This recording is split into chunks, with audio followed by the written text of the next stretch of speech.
So yo guys, what's going on? Welcome back to another video. So in today's video we're going to be talking about mechanical keyboards and what they actually are. Now, I don't actually own a mechanical keyboard yet, but I'm buying one, so I thought it would be a good idea to make this video so you guys actually know what mechanical keyboards are. Because I know I've gotten a lot of you guys coming to me asking me about mechanical keyboards and what they actually are and the difference between a membrane keyboard and a mechanical keyboard. So yeah, this video is going to be split into different parts. So yeah, hopefully you guys enjoy. By the way, a lot of effort did go into this video. And yeah, leave a like and subscribe if you are new here. Because yeah, a lot of effort did go into it. And I do videos like this all the time. So yeah, let's get straight into it. So, the first thing we are going to be talking about today is membrane keyboards. Now, membrane keyboards, they're not mechanical, as you guys know.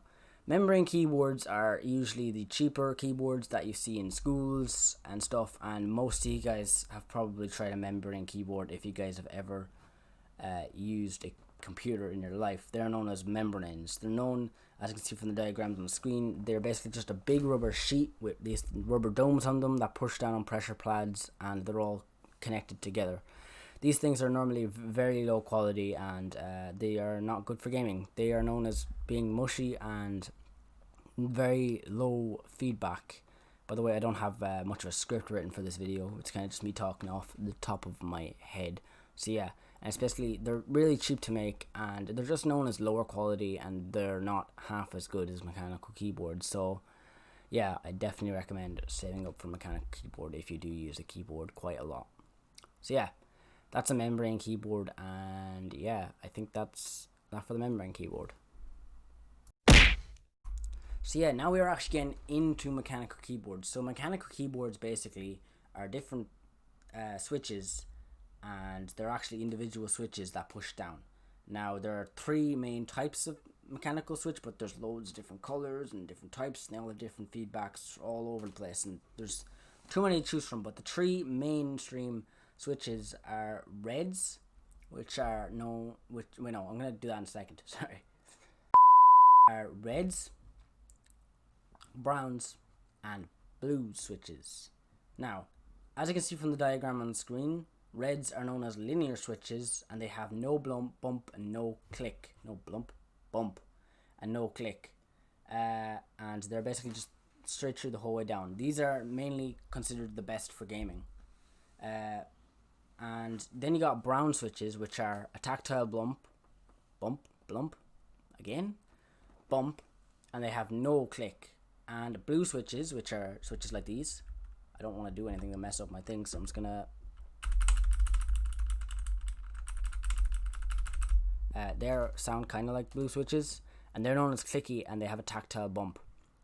So yeah, if you like clicky switches, go with the blues. If you want the blue feel, but you don't want the big click, get the browns, and if you don't want any of that, get the reds. I personally prefer the reds. Now, I don't actually own a mechanical keyboard, but I have tried mechanical keyboards. I've tried Cherry MX Reds, I've tried Cherry MX Blues, I've tried Kale Silver Speed switches. If you didn't know, there's different brands of switches.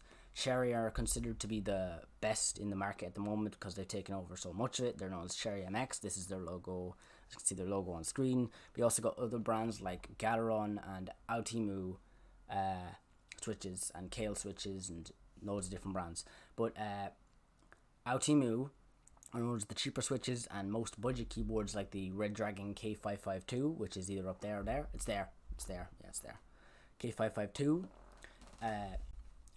has Altimu Blues, and you will see them in budget mechanical keyboards from the $30, $40, $50 range, and you'd see Cherry MX in the keyboards from €100 plus. Like, you'd see them in very high-end keyboards, and they are considered the best. But it kind of comes down to personal preference. Don't actually disregard the Altimu because they're cheaper and they're Chinese knockoff switches of Cherry MX, but they're still amazing and they're still a mechanical switch. So if you're going to get a keyboard, I would not disregard the Altimu switches.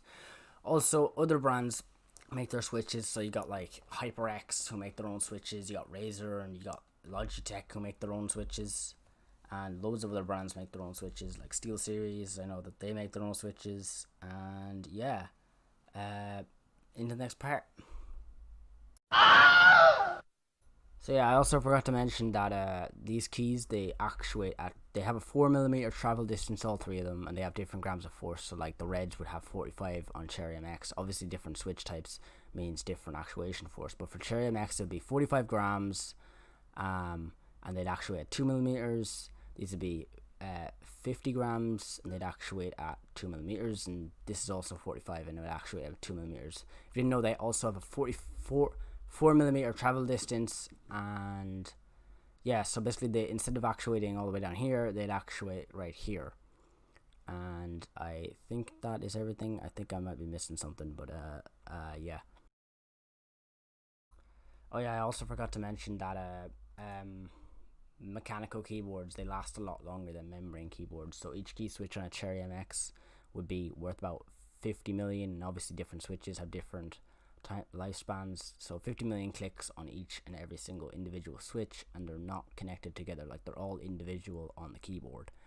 And they're obviously a lot louder than membrane keyboards, and membrane keyboards usually last around 1 million clicks, which does seem like a lot, but compared to 50 million and 80 million, which some of them go up to, 100 million I know some of them go up to, but yeah, compared to them, it's quite a lot cheaper, and it is quite a lot less quality.